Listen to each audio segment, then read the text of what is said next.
You're listening to TFM. Want to join in the conversation and share your thoughts on this episode? Join the Babel Conference, our listeners' discussion group on Facebook. Just type BABEL into the Facebook search field, and we'll look forward to seeing you there.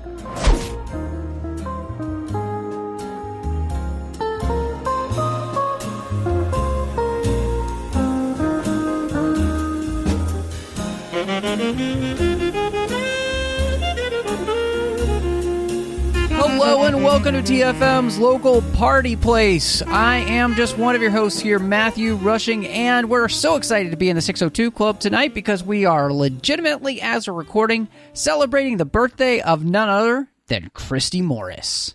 Woo! So you're the party host today. That's right. That's right. I'm so excited to be the party host. It's going to be so much fun. And to get this party kicked off right, we've also welcomed in our good friend, John Mills. And I was planning all sorts of hijinks, like Three's Company, when they had birthday parties and stuff like that. Always seemed fun. I was going to have the sawdust cake and everything like that. Just didn't have time. But happy birthday anyway, Christy. Oh, thank you so much. Glad I could join you on this special day to talk about a very special, momentous movie in film history. Yes. Not to give anything away yet, but that came out the year of my birth. No kidding. No kidding. Wow, I feel old. That's fantastic. All I know is I'm not too old for this yet, and so I'll keep doing it for as long as you'll have us. But before we dive into our episode here, as we're going to be talking about Lethal Weapon, you can catch up with us all over the place. So first, if you've got a podcatcher that allows you to do something like rate or review or give stars or whatever it is, so Apple Podcasts, Spotify, any of those other places, please do that. You also want to make sure you are subscribed to the podcast because that way you get the shows as soon as they drop. And not only are you getting the 602 Club feed, but John and I kicked up a show that we've been doing, and we're back at it now with Assembling Avengers, so you'll be getting those episodes coming out every month as well now. And, of course, you could find us on social media, where we'd love if you'd follow us and share us with your friends on Twitter at the 602 Club, or on Instagram at the 602 Club TFM. Of course, you can also find us on Facebook at facebook.com/TrekFM with the entire network. Listeners-only discussion group there that you can join and talk to listeners from all over the world about every show that's happening. Plus, we're online at Trek.fm, where you can also see everything that we've got going on here in the network.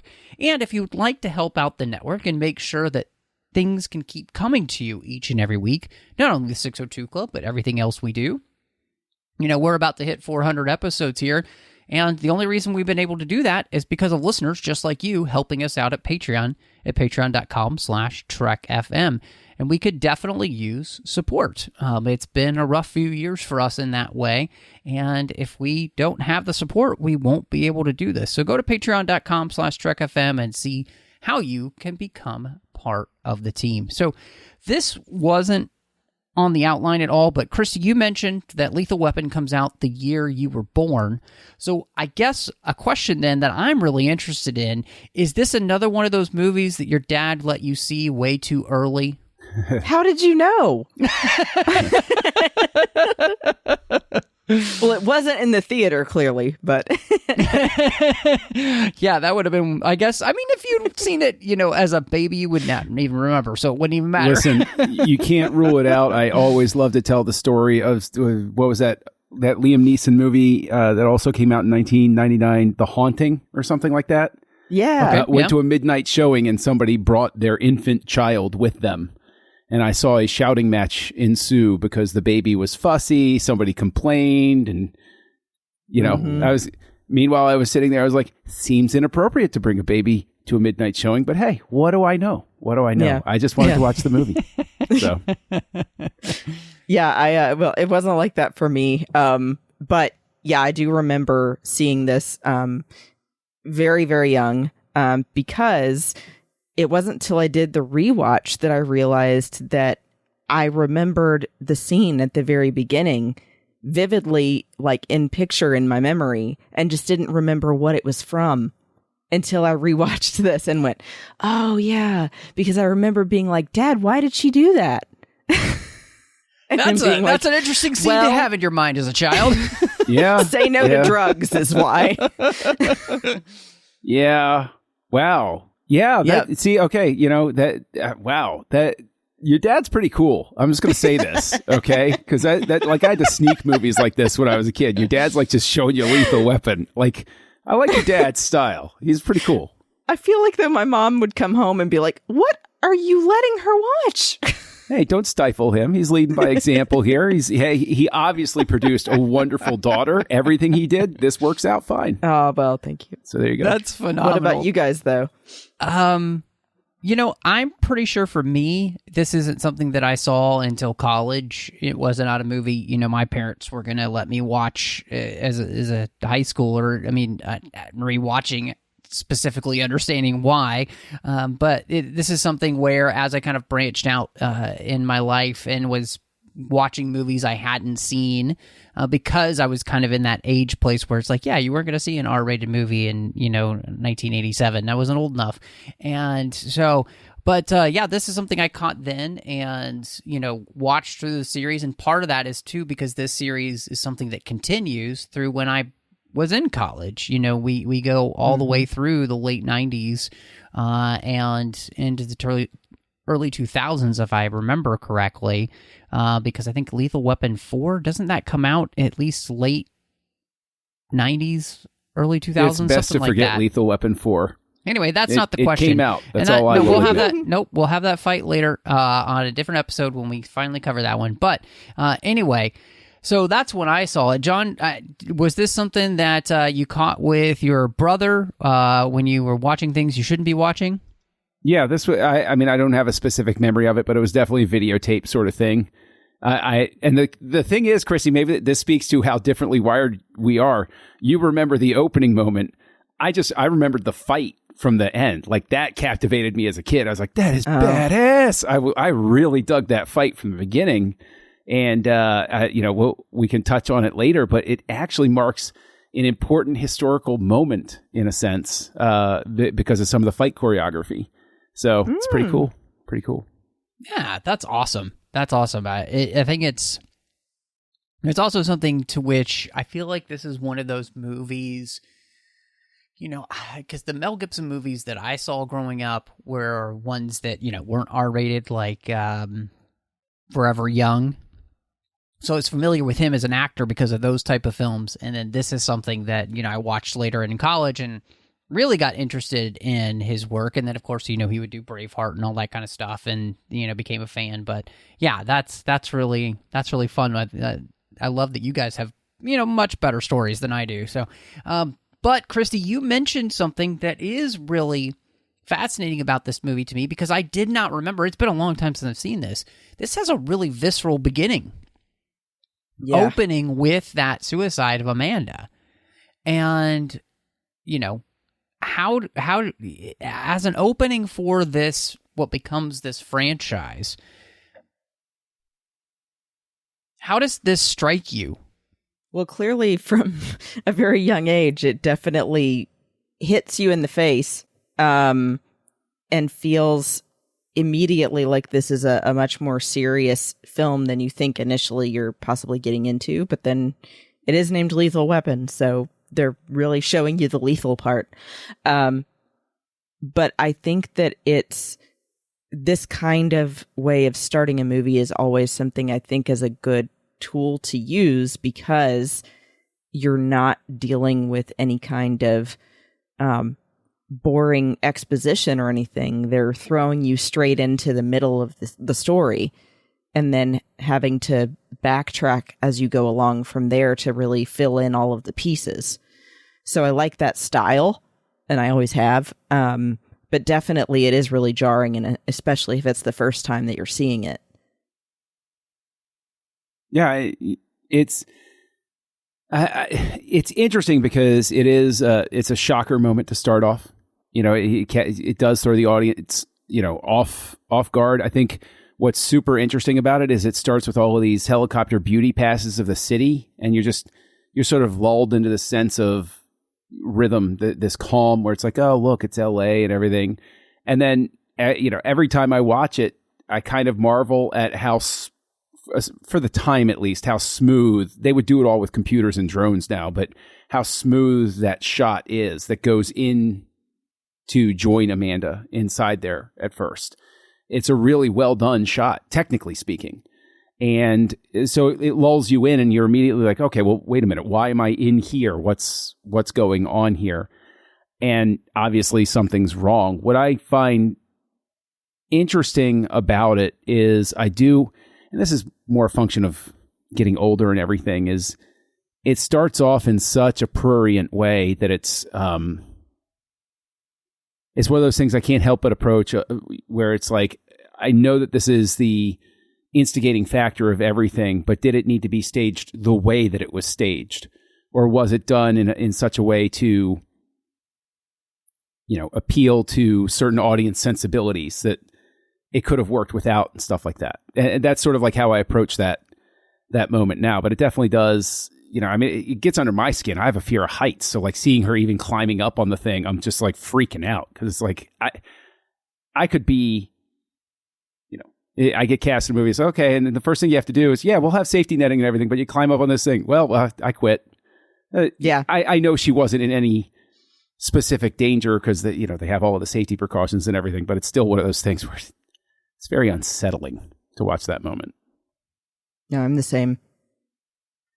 Christy, how do you feel about what John was mentioning? So, I mean, it definitely lets you know that something is not right. I mean, because in general, if someone is behaving like that, it does strike you as odd.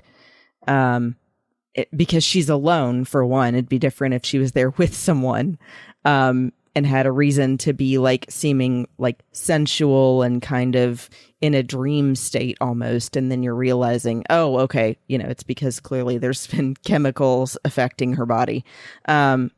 And then you really, get it when she climbs up on the balcony. But yeah, I mean, definitely it does say something and get to you. And I think that that's what they're going for above all, is the shock factor to show you how serious the movie is going to be, but then also of a situation that you can get yourself in. And I think it does open up the door to like the rest of the storyline for the whole movie being focused on how the mental health aspect in general can then lead to things like this. And that, that's such a big part of humanity that we don't need to ignore. Yeah, it is really interesting that you say that because, obviously I think one of the things it does is it lets us know she's high as a kite. I mean, that she is completely not in what anyone would consider her right mind. And in that, you were also mentioning that it's the perfect like Nancy Reagan moment of just say no because this is what happens. You could just find yourself jumping out of a building. And so, I want to hit on that real quick before we move forward. Right? This is also something that sort of strikes me a lot when it comes to movies with implied or explicit anti-drug moments where you look at it, you're like, wow, this is a terrible sort of thing. Knowing, especially in the 1980s, the drug problem that's going on with all of the people on set, legendary tales of what people were doing behind the scenes in terms of, cocaine and other drugs and everything like that. I always find it so weird to have these sorts of things in the movies because at what point do people on the crew and in the film and producing the film and distributing the film, not one person watches this stuff and says, maybe there's a point here. Maybe we should do something to stop this sort of behavior on set. Yeah. It strikes me as so weird. And that this time that really hit me too, because especially think of the 1980s, all of the stars where I've heard their stories about how much cocaine they were doing on set. And it's like, why wasn't anybody saying, hey, guys, maybe not. Maybe we should stop. Who knows? Mm-hmm. I don't know. And countless people that overdosed. And I mean, it's like no one connected the two. This is just my day job about drugs. And then I'm going to go do some when I get home. Right. Yeah. I think, you're right on line there, John, because to me, it again, all of this kind of like fit where the movie is going, and Christy, you mentioned too, this idea of like it can create this kind of mental illness. And so, which is something this movie talks a lot about very interestingly, and we'll dive into that in just a moment. But, just dealing with what happens to Amanda, the fact that, yes, it is kind of a shocking scene in many ways, as you were mentioning too, John. Is it completely necessary? I don't necessarily believe that to be the case. Like, I don't think she has to be topless for this to be so jarring. But I do believe that the condition that she's in every way that word can be taken, plays into what this movie is saying about her and her state of mind and what she's been going through. And, from what we kind of learn about her later too, just what in the state she's in dress and in mind, also makes sense in many ways too. And so, I think there's, it is really jarring, but I do feel like the movie legitimizes why that it does that and why it chooses to do that in a way that plays out in the rest of the story. And, I think you're also right, John. This is par for the course in 80s films, really, R-rated 80s films, which is that they took advantage of the R rating. They didn't hold back on anything here. But I think this one's to the advantage of the story, other than it just being like, we're going to give everybody a look-see right here at the beginning so that everybody's interested. It felt like more than that, even though that probably is also a part of everybody involved's like, oh, we're going to hook them right away. Yeah. I mean, that's probably part of it too. If you have an R rating, how much? Yeah, lean into it. I guess at the very least, at least question mark, you get Mel Gibson nudity too. So it sort of balances, I guess. You know, so at the prime of his life. Yeah. There you go. There you go. I mean, yeah, he was looking good in this film. So speaking of Mel Gibson and Riggs, and Christy, you brought this up, and I think it's the perfect time to kind of dive into this, because dealing with loss and the mental state of Riggs is a big, huge part of this movie in a way that dealing with mental illness wasn't necessarily something we did really well in the 80s, I wouldn't say, it's not the same as today where, going to therapy and all that kind of stuff is so much more kosher now for people. The state of mind that he was in was something which people weren't necessarily ready to handle or knew how to handle. In fact, the only one who really knows how to handle this is the psychologist at the station, and she's getting, told to shut up, basically. Who cares? And so I really like that this movie digs into the abject sadness of this character, doesn't shy away from it, but also gives us a good picture of like what it means to come out of that and not do it alone. Mm-hmm. No, I mean, 1000%. I think that this also is so much of a weighty situation because he is not only clearly dealing with the loss of his wife, which I do realize they explain later she died in a car accident, but also that he seems to have a little bit of PTSD from Vietnam, because they mentioned that a few times, and that he was special forces and has that tattoo and stuff. And I think that it really was such a good thing that they focused so much on the psychiatrist that was part of the police office, because it's also a risk for anyone that he works with and any possible suspects that he is having to bring in if he's not okay. And that's why I'm glad that at this point in real life that we seem to care a lot more about that at this point, because we've realized how much it affects police officers on the job, whether or not their mental health is okay. And that, they could intentionally or unintentionally hurt someone because of that. And, I mean, I think that it speaks volumes that Murtaugh is concerned about even having to partner with him. So I like that they show how important that is. And then also just of what it could really feel like for someone who's going through the throes of suicidal thoughts to the point of being very much on the edge of pulling the trigger and something holding him back. And I like that they show him then go through the motions of saving someone else who was about to jump off the roof. Now, obviously jumping with him wasn't really the idea, but I thought that, it shows how he's also able to help someone else and realize he's helping himself at the same time. Yeah, I think that one of the reasons Mel Gibson becomes such a star after this is he does such a fantastic job as Riggs. Yeah.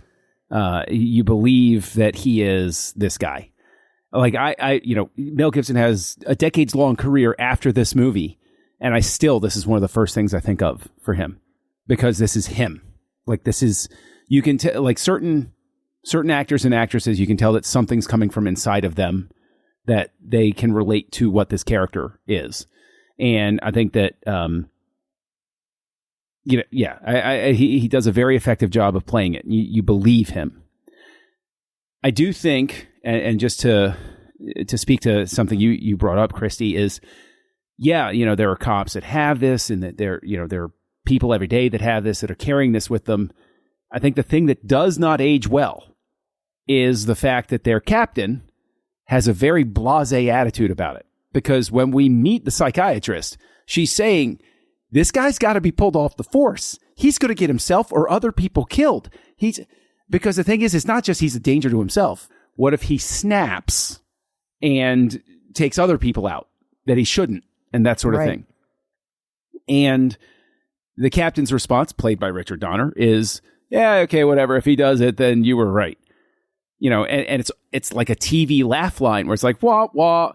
No, that's not funny. And it's something that doesn't age well. And I don't know how funny it played back then, but definitely now it doesn't play funny at all. It really makes the captain look like a jackass more than anything else, because let's be honest, Riggs should be pulled off of the street. He should be put on a desk job. He should not be given a weapon. This is a guy that seriously needs help. Now, obviously, we don't have a movie if he doesn't go out there, and we know that this is movie logic and all of those sorts of things. But I just think that particular aspect of it does not age well, in the context of everything else. Mm-hmm.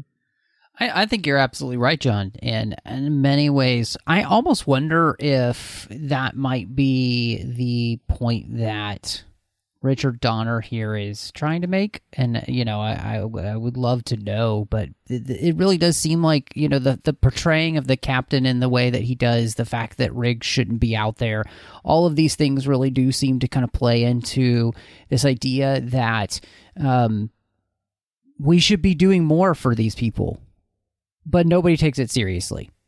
And what's so fascinating, and I think you're 100% right in the fact that it doesn't work anymore, because we all realize that this is something that does need to be taken seriously. These people need to be okay to not be okay, and to get help, right? And what becomes so interesting to me about the movie is the fact that really the only way to help somebody like this is to give them a sense of purpose and of meaning in a way that Murtaugh ends up doing for Riggs.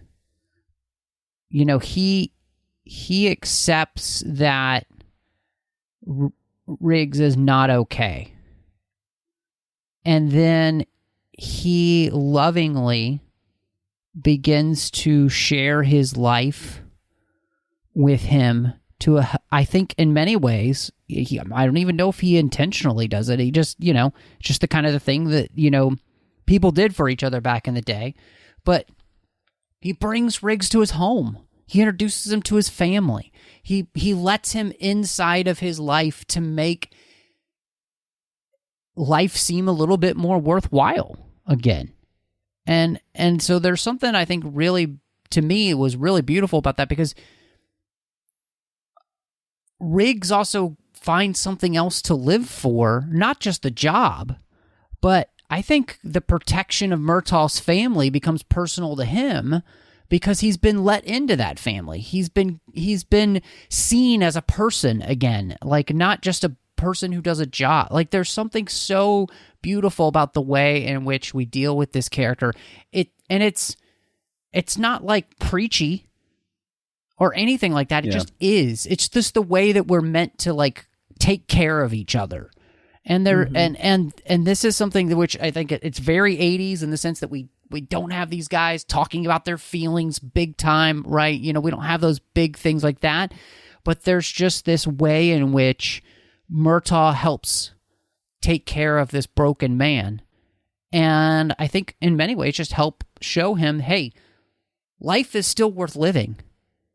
You know, there's still life out there for you, even though a lot of things have happened to you. And so to me, that's just something that really stood out in this rewatch. And I was really actually impressed with it. And, you know, I don't know if that's completely the way in which it was meant to be, in the sense of like that's what they were going for, but that's what I got out of this. And, you know, I think what's beautiful about it is that it still holds up today, because that's exactly what people in this position absolutely need. I think you're right, and I think it is intentional that basically the antidote to Riggs's pain is for somebody to show him love and acceptance. Yeah, and I think that what makes the whole thing work for anything that doesn't age well or anything like that is you can tell that the affection between Danny Glover and Mel Gibson is genuine. Yes. As everybody knows, they're friends to this day. And I think that is a chemistry that really makes the entire thing work. If these two people did not have the off-screen chemistry that they're able to bring on screen, I legitimately think this entire thing flames out. And it just becomes a very forgettable, on the tier of Jean-Claude Van Damme-esque action movie of the 1980s, where you think about the fight scenes and some of the cooler aspects. Because let's be completely honest, that the script here, as fun as it is, and as great as the dialogue plays thanks to that chemistry, this is maybe one notch above sitting down and watching Kickboxer or something like that. The plot is absolutely broad brush, ludicrous. The mechanics of it don't make sense if you slow down and you think to yourself, well, there should be another scene here that sort of explains some things, and they explain this part of it just with a line in a scene about another thing, and so it moves. And what I couldn't help thinking, and this is going to sound like blasphemy, because this is directed by the great Richard Donner, but this is a movie where I cannot help but look at it and wonder what it would have been if somebody like a McTiernan had done it. Now, McTiernan, the year later, comes out with Die Hard, which uses Michael Kamen and like half the cast from this movie in, you know, the ultimate Christmas action movie. And you can't help but draw comparisons sometimes between the two of them. And I'm not meaning to jump ahead or jump sideways or anything like that. It's more about the fact that I think that there are a lot of aspects of this that are saved by the fact that Gibson does such a great job with playing the pain of Riggs. Oh, yeah. And Glover does such a great job of genuinely loving him in a way that feels so authentic that you believe that these two people exist and function. Mm-hmm. Because without that, this thing doesn't work. Period. Yeah. And I guess maybe that's the thing we got to give credit to Donner and the casting agent for, is they knew that when they got the two of them together, they said, yeah, okay, great. This is something that can work. And so, yeah. Yeah. When they legitimately say that it was like magic. And that's the kind of thing that I think you've really hit the nail on the head with, John, is that there are plenty of other movies as well like this where the chemistry and the genuineness between the actors has to be there to give the movie the heart that it needs to make it interesting and to feel like it's more than just surface level, and that it's not just another action movie, insert different actors. And yeah, I mean, they have it, and they really make you feel like these two guys who are reluctantly paired together become like brothers. Mm-hmm. Mm-hmm. And even, down to the moment where they both intend to save each other with that final shot fired side by side, which was so beautiful. Yeah. Yeah. It has its pluses and minuses from a technical, my own nitpicky sort of look at things, but it's the classic ending. And again, to draw another comparison to Die Hard, which comes out a year later, it's that, the blonde bad guy gets up when he's should have been defeated, and you have that thrilling, oh no, he's back. Right. Yeah. You have that thrilling moment, and so I agree with you. That's a great moment. I think you're absolutely right, John. I think to just look at the movie from the perspective of the fact that, it is saved by these performances. This is why this movie lives on as it does, is because these performances are so good that they carry the movie to the point where people want to see more of it. This is one of those things where, you created a casting and a buddy cop film here where people saw Glover and Gibson together and it was magic. That's what people raved about in the movie, which is what enabled them to then make more. Because these guys had the it. You just wanted to see them on screen again together. And that's something that's, really special. And it doesn't happen all the time.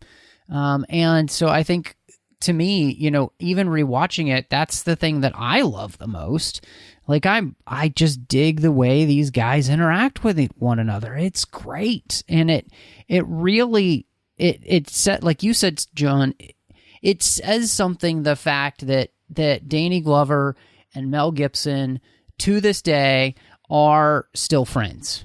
And, Mel Gibson and Danny Glover are completely different when it comes to their worldviews and all of those type of things. But these are two guys who genuinely are like brothers to each other. And you get that on screen and you get that in real life. And when you have those two things together, I think that's what really makes this work. And so, speaking of which, Danny Glover, I think, to me, one of the things that becomes more and more apparent as I get older and older is, getting older. And I think he plays this so wonderfully of a man who is, having to deal with the ravages of time. And of course, I think part of that is coming with the fact that he's paired with somebody who's younger here as well. And so all of that kind of puts that into even more perspective for him. But I just think he really pulls off this role of the beleaguered cop who just can't believe he has to have another partner. And it becomes one of the best things that's ever happened to him, because this has never been a good thing for him to have another partner, especially at this age. Well, and he starts off the movie with, it's sort of something we can all identify with, where he's kind of sensitive about turning 50 anyway. And then his kids are telling him, oh, you're getting a little gray. Why don't you shave your beard? Or, oh, happy birthday, old man, and all of that. And he's just looking in the mirror like, really? Is it really that bad? And you just feel like kids just like to rub it in, don't they? And then really him being paired with Riggs turns out to be, like you said, Matt, the best thing for him, because it also makes him realize he's not dead yet. Like, yes, you're getting another year older, but you've still got vitality to you and have something to offer. And it's all about how you feel, not the number that you are. Yeah. Yeah. Although 50 seemed a lot older when I saw this for the first time. That's all I'll say. Right, Seemed John? a lot farther away, and it doesn't seem so far away now. And now he's like, "Oh, you're 50. You're so old." I'm like, "Whoa, hey, back off, bro. All right, it's not so bad, you know." I'm not there yet, but I'm a lot closer than I'd like to be. So, hey, maybe let's reassess things. And then he does shave the beard, and someone says, "You look older without the beard." And he's like, "What? No, I can't win." They're wrong anyway. Beards definitely age you. There's no doubt about it. No doubt about it. Oh, I've got that, especially since, now that my beard has lots of gray in it, it's hard to hide. I did want to ask, just so if there's really any scene in this movie that I didn't feel like ages well, it's Danny Glover on the morning of his birthday, enjoying a nice bath, as one does. Yeah. And then his entire family walking in and having him blow out the candles as if it's normal to see Dad in the bath. That was weird. Yes, it is. And I can tell you that it is bizarre because my reaction wouldn't be, "Oh, ha, ha, ha, everybody's idiot." I'd be cursing everybody out if they came into the bathroom while I was taking a bath for two reasons. One, baths are disgusting. Who wants to sit in a big stew of their own filth? It's gross. Power wash it off you and move on. Number two, yeah, it's not even like really a bubble bath or anything. What kid wants to go in and see their dad in the bath? That's the more concerning thing. My mom, I can only imagine, my wife being like, "Come on, kids, let's go in and see Dad in the bath." They'd be like, "What? Are you out of your mind? Why would I want to see that?" And I'd be in there saying, "Why would they want to see that?" So yes, I agree with you, Matt. Yeah. But they play it off like, this is so normal. They're just a really close family. It's fine. Yeah. He even almost he jokingly goes to pull his son into the bath with him. I'm like, "Whoa, hey, bro, no. All of that is wrong in 1,000 different ways." Yeah. Yes. It really is. We did actually mention the chemistry part, but one of the things that I thought was interesting is the way in which Murtaugh and Riggs both awaken one another with a love of life that they didn't have before they met one another. Murtaugh is feeling his age. He's feeling the job, I think. And Riggs, I think, reawakens in him the love of the job and not just looking for the easy answers. And Riggs is reawakened to the idea that there's more to life for him to have other than just the job, even though he lost his wife. And so it's one of those things, John, when you were mentioning the script stuff, it's like, I think everything else is secondary to them and their story. And the tale of these two men helping one another see life from a new perspective that they need, to which leads them then to better life. And to me, that's just so beautiful because, this is a perfect movie about why it's so important for men to have good male friendships and what they can mean to our lives. And I think that's one of the reasons I really responded to rewatching this movie, is because that's really what this movie is about. Is two men who have been through a lot of stuff in their lives. They both went to Vietnam. They've both been through things in their life with work. They've had losses with friends and family and stuff. And it's like they help each other find the spice of life again. And to me, that's a really cool thing to see in a film where, again, it's not about, shoving it down your throat. It's just about letting the story play out with two charismatic actors working off one another and it really playing well. And it does. There's no denying it. I wonder how much of there are so many parts of this that you can rework and modernize, but it really is that central thing that needs to stay solid. That's what makes it so enjoyable. But what I'd like to ask you, Christy, is the functional aspect of this, I think Matt rightly identifies. It's two male characters, and they're bonding in a certain way, and they buoy each other in a certain way, and there's a certain shared experience coming at it as an adult female, is there as much for you to hang on to in here? Or is this something where it just needs to be acknowledged that this is sort of I know that people will roll their eyes. Some people might not like hearing this, but is this one of those ones where you look at it and you're like, yeah, I like it well enough, but it's really kind of like a guy's movie. This is like two guys sitting around type of movie. Or do you think that this has some sort of universal appeal regardless, to everybody?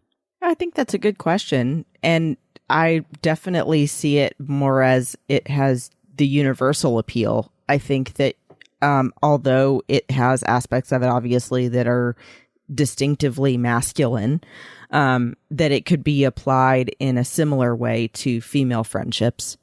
That, there's just something to be said about two people of the same gender that are having an understanding between each other, and you just get each other. I feel like that's what I really get out of it more than anything, is that both in the movie and clearly personally in real life, they have that connection that's kind of unexplainable, and you feel it when you make a new friend, even as an adult, and it's just instant. You click, and then you want to talk to each other constantly and see what each other thinks about all the important things in your life. And yes, maybe sometimes you fight, but you get through it, kind of thing. So that's where I come at with it, is even though I'm not a man, obviously I can get something out of that. Cool. I'm actually happy hearing that. Because that's one of those things that you can't help but think of when you're watching it is, well, does this play well for everybody? Mm-hmm. Because it is so male centric, through the whole thing. So I'm glad to hear that it has that sort of appeal. I legitimately am, because that's one of those things where you like hearing that sort of thing, because it's like, oh, okay, all right, it's not just me that or people like me that like it, that it does have a broader appeal. Yeah. Cool. Yeah, and maybe not everyone sees it, but sure, that's how I see it. Sure. Yeah, no, I think that's a great question though. And John, you mentioned this idea, where the rest of the storyline here doesn't necessarily play out as well when it comes to the story of kind of following the leads and where we get with all of these different characters and how they all fit together, especially with the very beginning where, Amanda jumps out the window and why she did that and all.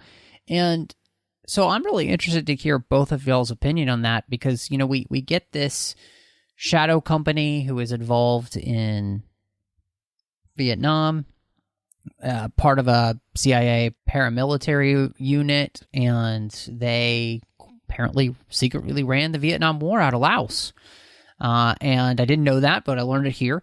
And substantial heroin trade going on around with the natives, and then they basically bring that idea back here to the U.S., and they're doing it in L.A. and being a big hub for heroin now there, and that's what these guys run into. And so, yeah, I mean, how does that story work out for you guys?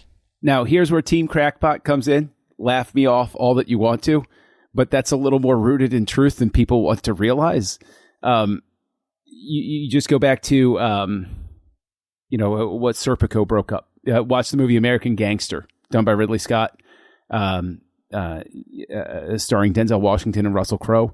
It's the real life story of what Serpico was based on. And it was about a guy who claimed, he was military in Vietnam, and he started running a drug trade out of it, heroin and everything like that. And they make mention to Air America in here, which we know was a thing. It wasn't a thing until they admitted it was a thing, and stuff like that. So it completely functions. It leans very much into some of the conspiracy theories about what the American interests were specifically for the military-industrial complex in Southeast Asia and stuff like that. So I think it works perfectly fine, because somebody like me sits in the audience and watches it and is like, yep, okay, all right, I know where they got the inspiration for that, and I think it functions perfectly fine. That part, anyway. Yes. Yeah. I think that also, as a person who's watched a lot of other movies about conspiracy theories and always wondering if, the government's really telling you everything, and we know by now that they're not. I would say that this is plausible to me at the very least.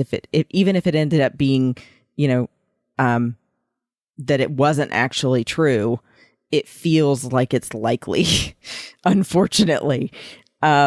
So yeah, I liked that angle. And then especially the tie-in to Riggs's character also being connected to them in a loose sense, that he was also a part of Shadow Company and had the tattoo, I think was a cool thread to add in. But definitely showing how guys in the military can, end up really having a lot of difference in how they deal with things after they come back.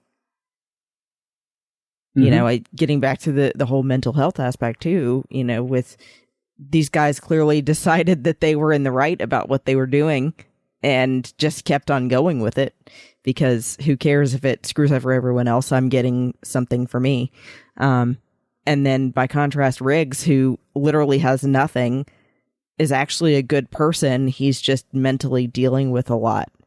And trying to find that purpose and stuff again, and deciding not to go that route. So I do think that's really interesting.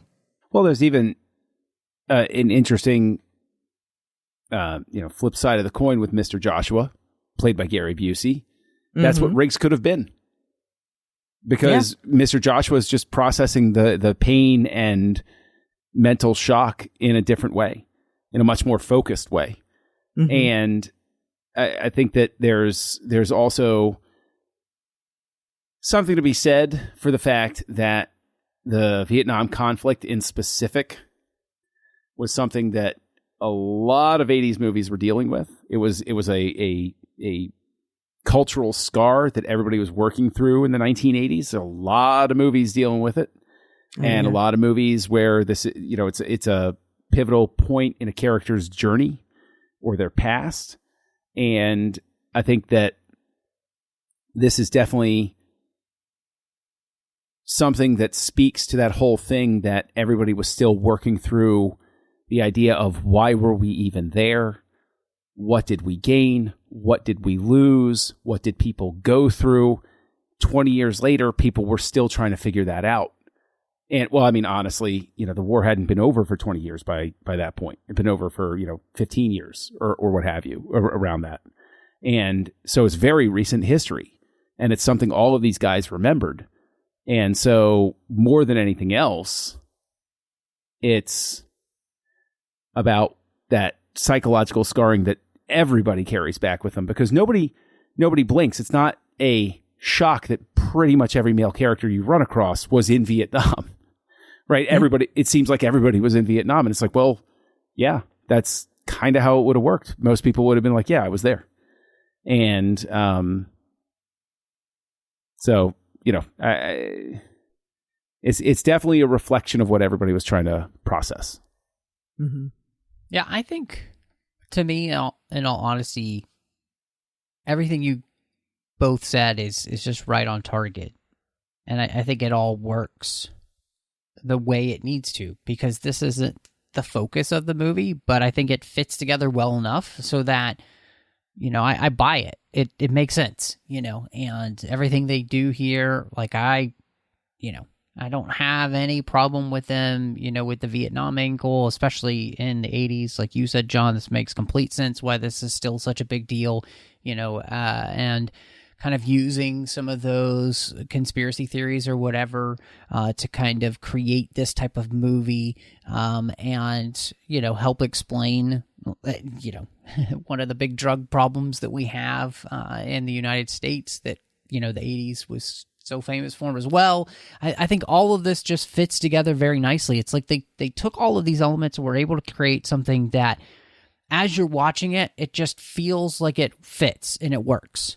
And that's what you want, because the rest of the movie is really about these two guys' performances and their characters and what they're going through. And I think, Busey and Mitchell Ryan are perfect as the villains. They're just sinister and terrible, and that's exactly what you expect in these type of movies. And I think it all makes sense. And the other thing that I actually think works really well for me is this soundtrack by Michael Kamen, as well as the great Eric Clapton performing in the guitar riffs and everything. Man, I love this kind of like jazzy, bluesy, this is kind of what I expect from an 80s film. And I mean, the fact that you got Michael Clapton to do the guitar here is just phenomenal with writing and performing this theme. It works. It so works. Do you feel it all works up to and including the song that plays over the closing credits? Because that one's a doozy. Did anybody stay and listen to the song in the I don't think I listened to the song at the end. That's a darn shame. Yeah. Shame on both of you. You should always watch the credits. Every single one of those people had something to do with the success of this film, up to and including what I hinted at in the beginning, that fight scene at the end. I can promise you, for myself and a lot of other people, was the first time we ever saw anything like an armbar or a triangle choke from Brazilian Jiu-Jitsu. And I noted in the credits that there were 3 different advisors for things, and one of them under, quote, Brazilian Jiu-Jitsu, end quote, was Rorion Gracie. Legend was the advisor on this, and that's why you see those moves. And this is just around the time the Gracies are starting to assert some dominance in the martial arts world. And we're not far off from the start of the UFC. And things like that. And it was great to watch. I think that this is an incredible time capsule because you can see a specific moment where that first little seed is planted for what would become just an absolute worldwide phenomenon in terms of martial arts. And I just think it's wonderful. I just had to make a point to say something about it because I was just so pleased, because it's been a very long time since I watched this, and I always remembered enjoying the fight scene. But this time I watched it, and I was like, hey, I know what those things... Oh, my gosh, this would have been the first time I would have seen this. And I texted my brother. I was like, hey, this is the first time we saw these things, right?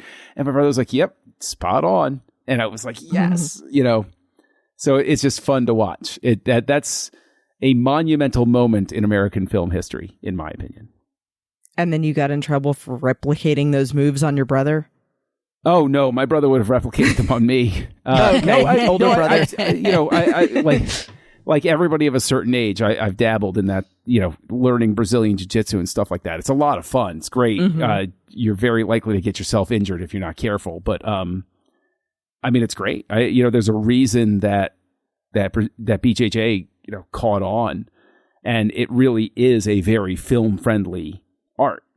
Because the moves very much, they're very functional moves. They're very useful. They're very real world practical, and they also film very well because there's the actual contact and the leverage and everything like that, and the time it takes to apply things. But I got to give Gibson credit for he obviously paid attention to what was going on. So yeah. I'm glad you brought that up because I was reading through different behind the scenes things, and that was a big thing that they focused on, that the actors had to do a lot of training and choreography on to make sure that they would do it realistically but also not get hurt doing it. Well, go ahead. I'm so sorry to cut you off. No. Because I was just going to back that up, because in certain moments you can look and see that, for instance, Gary Busey's hand is put out in such a place that he can tap if he needs to. Especially when Gibson is putting on the triangle choke, if you pay attention to Busey's right hand, you can see that it's in the ready position to tap the second that he needs it. Sorry, I didn't mean to walk over while you were talking there. So that's fine. I think that's a good point to bring up, and I thought it was funny too, because just as a personal aside, I thought it was funny. My uncle actually does still do capoeira. Oh, cool. And that was another thing they were trained in the midst of also learning Brazilian Jiu-Jitsu. So I thought that was funny. Oh, that's awesome. Hey, good for your uncle. All right. Yeah. If you ever meet him, he is a tough beanstalk. You know what? If he's got reach, that benefits him greatly. He's greatly. like 6'5" or something. Oh my gosh. Yeah. Yeah. No. I mean, you got to get inside to even deal with him at that point. Then he can keep a good distance on you. That's awesome. Yeah. Like a tree. Yeah, exactly. Exactly. Well, I was going to ask both of you about that, John. I'm glad you brought up all of that about the fighting style and everything, because obviously that's a big part of the character of Riggs, and especially moving forward as well. But how do you feel like the fight works now, especially with the editing that Stuart Baird does with the fight and the way that the lights are shining in? Does it still work for you? Does it still feel like what you remember? Or, now looking at it all these years later, is there something you would have done differently? A pox upon you for asking that question. I think that the visual language gets a little muddled, and it's unfortunate. I think that the problem doesn't so much lay in the editing as in the shots that they get. There's too much shadow. There's too much water on the lens. Yes. And I think that's why a certain part of me looks at this and thinks, what if McTiernan had directed this? Or somebody else who is a little more comfortable with fight scenes and backing off and letting me watch and appreciate the choreography instead of pushing in and trying to cut back and forth really quick to try to give it this energy. Mm-hmm. And the thing is, that's the thing about BJJ, is it's not necessarily this highly, especially at this point in history, right? MMA hasn't really become a thing at this point. So it's not a super high energy thing. It's all about finding the moment and dominating your opponent, regardless of how long it takes you to get there. So it very much feels like they're trying to imbue energy and speed into this with the way that they edit things together. And I hate you for asking the question, because I hate picking it apart like that. So I still enjoy the fight scene, but I still think that it could have been put together better visually, especially at certain points, because since they did do the choreography, since they did learn these things, since that they did put in the work, don't introduce camera shots that make me wonder if they're stuntmen. That's what I would say. And maybe I'm too forgiving of it. I kind of took it as, well, they're trying to make it feel very gritty and grounded. And, like he could have taken the easy way out and just, taken him in and at gunpoint and been done with it. But no, Riggs wants to actually get one up on this guy for himself for the future as well. He really wants to just basically have it out and be done with it so that they know who's top dog. I would also say that, again, movie logic, so I'm willing to let things go. The whole time as an adult that it's been many years, as I'm watching it now, I'm thinking to myself, boy, it's too bad Mr. Joshua pulled the gun at the end, because he had a hell of a lawsuit on his hands right here. Because there's no world in which this is illegal. But like, I'm sitting there, I'm like, oh, this is awful. No, don't do this. That's not one of your Miranda rights? You have a right to be fought by your cop? Right, yeah. And if you beat me, we don't charge you with anything. And you can go back to running your heroin ring. If you win, you leave. If I win, you come in. Right, exactly. Yeah. The legal basis for that final confrontation is sketchy at best. Yeah. Oh, yeah. Well, it's funny. I asked the question, John, because I knew that you were going to feel that way, and I felt that way too. Just watching it, I just felt like it did take away from the fight to have it be this thing that you can't see the moves. It's the same reason I was dinging the Kenobi Vader fight at the end of that show, where everything's so pushed in, you're missing the choreography that they've spent so long putting together, and we know these guys can do, and we're just not getting to see it. And that's the frustrating part. Mm-hmm. Yep. And I just wanted to add to, as an aside of, John did allude earlier to some things that maybe just didn't quite make sense, that you don't ding it too much for, but still are noticeable. I have to say, the one thing that bothered me about this movie is how in the world did they ambush Mr. Joshua at Murtaugh's house when Murtaugh was injured and not really able to walk well, and Riggs was like racing on foot, and Mr. Joshua got away in a vehicle already on his way to Murtaugh's house. It just didn't make sense how they would possibly beat him there and have had time to set everything up. They had the advantage. Mr. Joshua was trying to remember how to get there. They already knew how to get there. He needed a map. Right? And if you did get there first, I don't know what planet Murtaugh was living on, where he said, the best plan here is to ram a cop car, not just through my living room, but destroy the Christmas tree and all of the presents that I spent money buying for my family. Instead of having us waiting inside with our guns drawn saying, hey, Mr. Joshua, you're going to prison now. Right. But that's the thing. It really is that sort of B-movie mentality that is its charm.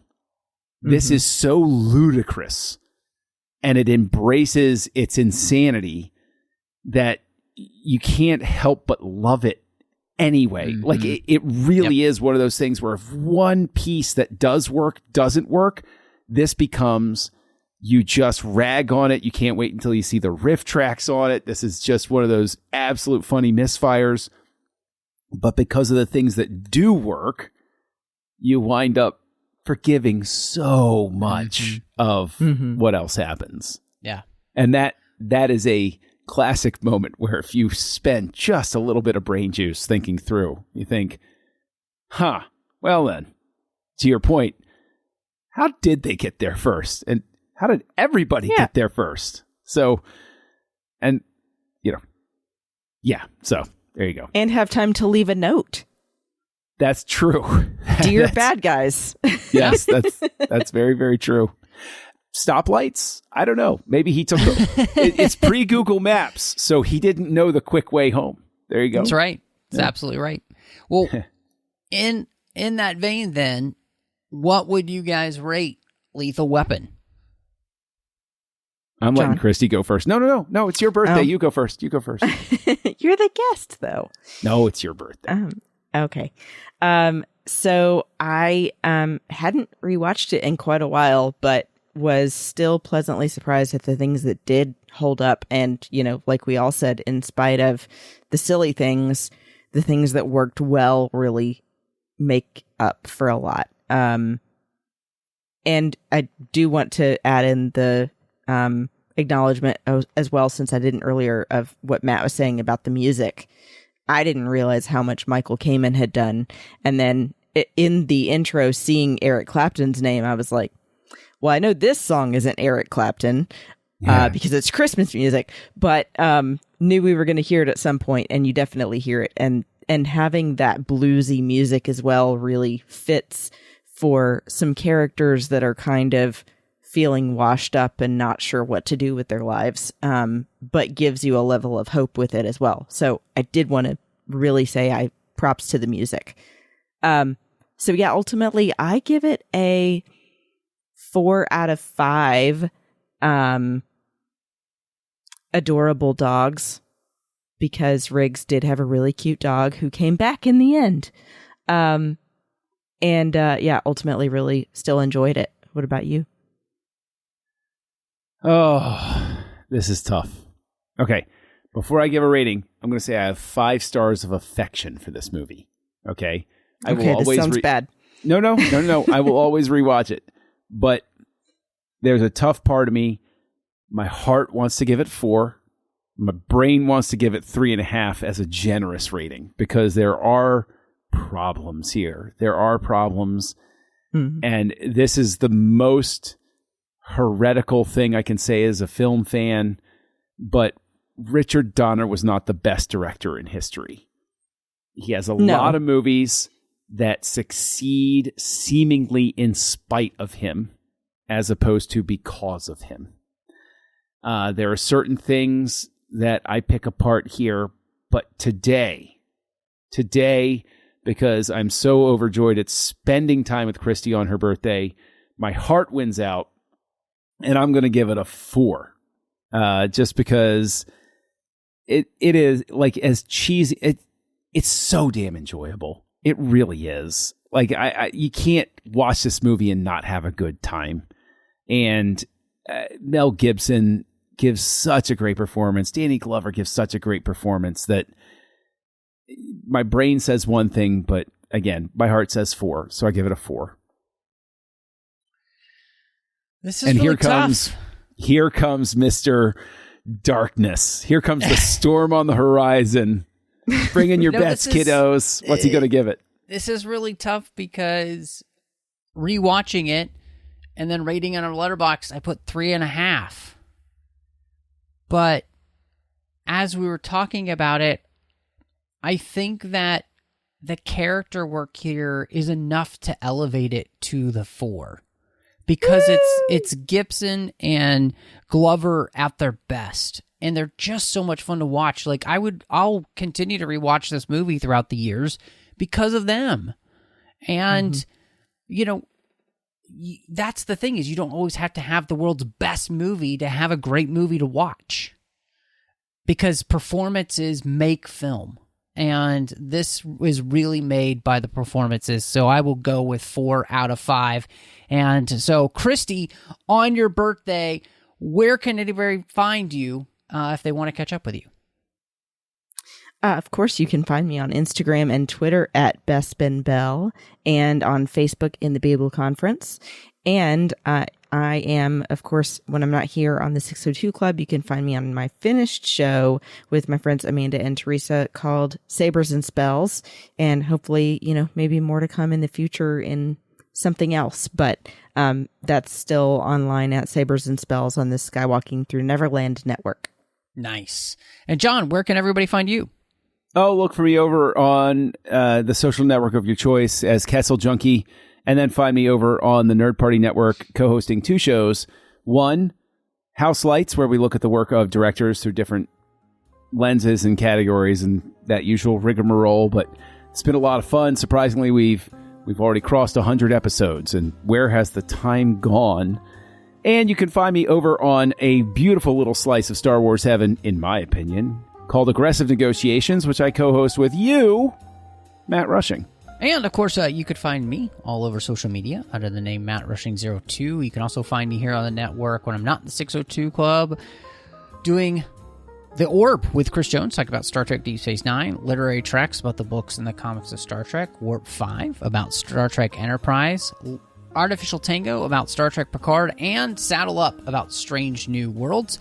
And when I'm not over on the Nerd Party Network with John doing Aggressive Negotiations, you can find me doing Owl Post with Drea Kaufman, where we talked about every single chapter of the Harry Potter series, one chapter at a time. But thank you so much for joining us. And I'm too old for this.